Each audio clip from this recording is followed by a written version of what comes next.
वेळ झालेला आहे, आपल्याला जास्त कीर्तन दाखवायचं नाही, कारण आपल्याला अजून थोड्या वेगळ्या खेळायचं.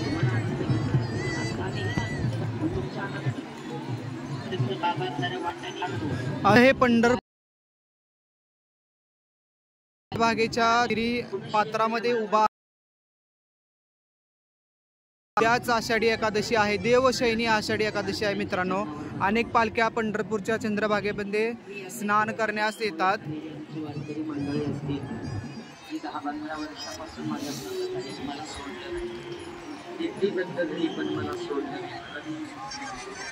मला लक्षात ठेवा, 100 माणसांच्या संगती करण्यापेक्षा 100 माणसांच्या संगती करण्यापेक्षा एका सद्गुरूची संगत करा.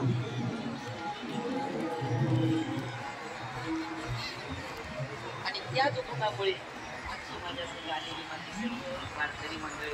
चला मित्रांनो, शॉर्ट व्हिडिओ आहे हा. आवडल्यास लाईक करा, सबस्क्राईब करा, चॅनलला सपोर्ट करा. किती लोक आलेले आहेत बघा पंढरपुरात. आणि